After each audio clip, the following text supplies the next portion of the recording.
We, my husband and I, are on a search to find our first and maybe permanent place to live in France. We thought it was an impossible task, looking for a French city with sea breezes, sunshine, and centuries of charm, without the scorch of the Mediterranean, and without the grayness and the rain of Paris. So today, we're going to meet La Rochelle. It's the sunniest city on France's Atlantic coast. We didn't think it was going to be possible to find anything on the Atlantic side that was going to get any sunlight. But I decided to do a deep search, and of the top 20 cities that get the most hours of sunlight per year, this one is the only Atlantic contender. As Rob from Escape to France, Charente says, it's the northernmost tip of the southwest of France. What are you doing? Get out of my coffee. I have a cat getting into my coffee, or sniffing it anyway. He's looking for trouble. You want to say hi to the camera, Eggie? Talking about this guy. Say hi. So, welcome to my Thursday armchair exploration of a small city in France. We're going to continue to do this every Thursday until we get ready to go, I suppose. And then eventually we'll choose which place we're going to call home when we first arrive. When my husband and I first started dreaming about where we wanted to live in France, we wanted light, but not the kind that melts your mascara or your flip-flops to the asphalt. We wanted honest, cheerful sunlight. La Rochelle kept popping up on all the climatology lists that I was looking at. Out of the 20 French middle-sized cities that have the most sun per year, it's the only Atlantic city on the list. Plus, there are ports and towers and sailboats and castles. All the things that make this artist get twitchy with happy. The only problem we thought it might have was the location. We were kind of hoping to be on the eastern side of France, to be more centralized when we branched out to travel to other places in Europe or other parts of France. My husband and I started talking about it, and then we both realized how silly we were being because our brains were still on US travel. Adrienne Leeds might think it's a problem to go away from Paris or Nice or that corridor. But she's been in France for a long time, so maybe things look differently to her. We, who have lived all our lives in this giant piece of landmass called the United States, we've had to drive this sprawling country to go visit family or friends in other states, just to get from here in the East Coast to almost the middle in Missouri, where I first grew up, is a 14.5-hour drive. If we fly, which I did recently to Missouri, it's not only the 2 hours on the front end at the airport waiting, and it's, half-hour trip to the airport on this side, waiting to get on your plane because you want to have plenty of time to get through TSA and all of that stuff. And lately, with all the flight delays and the air traffic controllers being short and all of that stuff, it's going to be even worse. And then you've got a 2.5 to 3 hour flight to the St. Louis airport, where I have to wait 45 minutes to get to the rental car agency on the shuttle bus, and then sign in for the rental car. And then once I'm in the rental car, it's another 1.5 to 2 hours to get where I'm going. To get to here, to say North Florida, where other family lives, it's at least 8.5 hours to 12 hours, depending on where we're going in the state. That's the drive. So my husband and I realized that even way over on the far western Atlantic side of France, it was only a 3 to 4 hour trip to Paris, quicker if you're on the TGV, which does go out there. That's the fast train. And then from Paris, it's only a couple hours to get virtually anywhere. So that cuts way back on that 14-hour drive time. If my husband and I decided to travel across country to California or Oregon, where some of my family and where his family live, that would take us days of driving or a full day of flying. We realized we need to adjust our thoughts about how very far things might be, even from the west side of France. To take a train from La Rochelle to the other side of France or to Lille or to anywhere else still only takes about 5 hours. We think that's a pretty good trade-off, and we don't need to worry about where in France we might be living because none of it is cut off. We need to adjust our thoughts about what distance really means. La Rochelle also has an airport serviced by Ryanair. And I started looking around and found that a one-way flight, without luggage, of course, with just a backpack or a day bag, costs $20 one way to London. So for basically $40 round trip, you could just take a day trip to London using Ryanair. In fact, we could easily day trip to multiple cities around Europe, or weekend trip, just by flying out of La Rochelle's airport. We do like the train better, though, even if it takes a little longer. I'm going to have a sip of coffee. And yes, I understand that Ryanair often has hidden costs. I've looked those up too.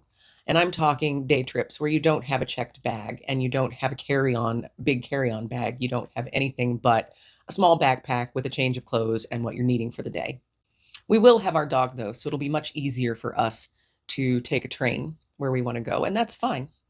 I like that slower pace where you can look out the window and enjoy the scenery. So let's do a little overview and history of La Rochelle. I'm not going to go deep. There's plenty of YouTube videos out there that can tell you about the deep history of La Rochelle. So I won't get into that here. La Rochelle grew rich on trade and shipping and shipbuilding. And let's not forget the Atlantic slave trade was a part of what made them wealthy.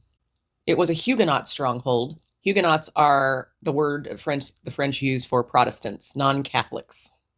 And it's seen its share of history, including sieges by Catholics and by each other and fights amongst themselves, starvation, wealth, and the salt and seafood trade. Today, salt bleach buildings and half-timbered houses blend the centuries together. For some places in France, it's actually pretty new. It was not founded in the BC times like some of the more Roman buildings down in the far south were. Modern La Rochelle still has a working port, and modern stores mix with historic cathedrals and museums. La Rochelle has developed into a bustling coastal city with a big student population, a lot of festivals, a working marina, and a pretty strong local identity. Expats who live there say that life there is much more casual and laid back than, say, Paris. Not as many people speak English. We would have to push to get enough French to live there comfortably, which is why we're learning now. But there also does seem to be a good-sized English-speaking expat community. And because of tourism, La Rochelle natives and citizens also know a bit of English. Not all of them, but those who work in the tourist industry and the hospitality industry. But anyway, there seems to be a good-sized expat group there where a person, if they needed help doing something like getting their utilities set up or something like that, they could get help from that group. At least people who could give you advice about how to navigate the system. So let's talk about another one of our criteria. One of the things my husband and I are really looking for is a medium-sized city that's focused on sustainability and preparing for more climate change. Nantes is one of those cities, and I'll probably talk about that later because it's a cool city. Lyon is also one of those cities, Lyon. But they're also a bit bigger than what we're hoping for. La Rochelle deserves a lot of credit in this area. The city has pushed coastal resilience plans, invested in bicycling infrastructure. Did I say that right? And they've created a lot more pedestrian and bike-only streets where cars are not allowed. So they put a lot of emphasis on sustainable urban planning.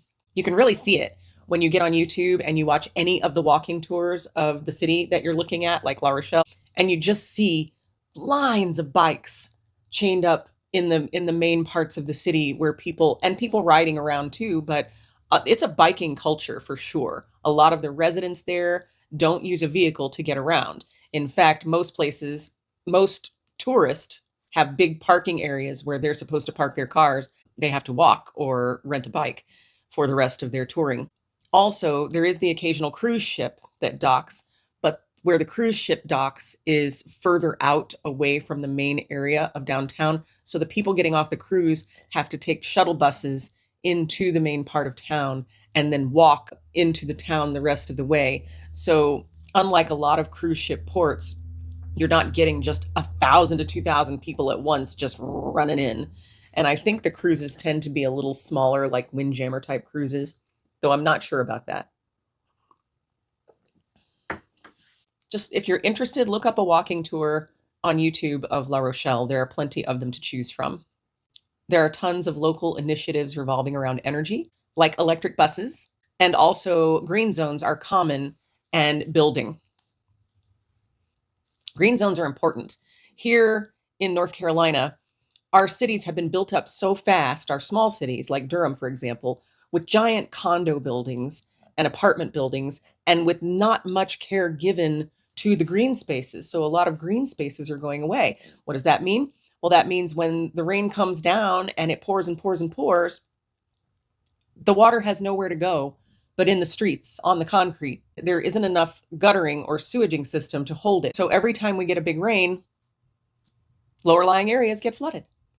Also, when there aren't enough green spaces, asphalt heats up, concrete heats up, everything heats up, and everything feels and is a higher temperature than it would be if you had more green space. La Rochelle is definitely a contender where climate is concerned and where sustainability is concerned. And yes, while it rains a lot in La Rochelle, and there are some gray days and stormy days, I mean, we have those here in the Piedmont of North Carolina too. It's rainy here. It's like we live kind of like in a subtropical zone sometimes in the summertime and spring. Our August this year was like the wettest August I've ever seen since I've lived here, and I've lived here for 20 years. But on the other hand, the sunlight is real. It's a lot gentler than the sunlight on the Mediterranean, but it definitely has a feel of way more cheerfulness than, say, Paris's cloudy winter mood. For artists and people who like to be outside, that's a huge plus. Another criteria that we have is that we want to live without a car. Maybe forever, but at least for the first couple of years. It's my little owl cup.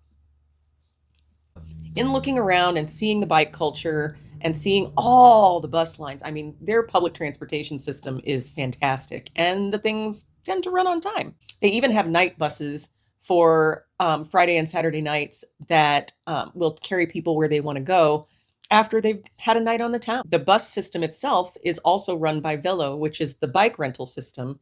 And so the buses will actually often stop at places that have bikes that you can rent too if you want to get further into the city where the buses don't go. We can absolutely live comfortably in La Rochelle. In fact, the bus system goes out into the surrounding villages and areas so that you can get out into those other places that don't have train stations. Speaking of train stations, there's a TGV connection from La Rochelle to Paris, and another TGV that'll take you south to Bordeaux if you want that occasional city fix. There are ferries to the nearby islands and the villages on the islands, and it's a compact and relatively flat area. It favors walking and cycling. For two Americans trying to feel less car dependent, that's helped to put this place pretty high up on our list. In fact, I'd say right now, it's running at number 1 for me. On a Google Maps search, I found so many green spaces and hiking trails and biking trails, gardens, parks, hiking paths, paths along the beach side, right there in the city, that I immediately wanted to go look at long-term rental places near those green spaces. Almost everywhere is near those green spaces. Now, I mean, if you want like to take a spontaneous trip to some remote mountain village or the Dordogne or somewhere like that, there are always day trip car rentals, or you can even hitch a ride using BlaBlaCar or another service. There are also buses that transport you to other places in France. For daily life, though, car's not necessary there.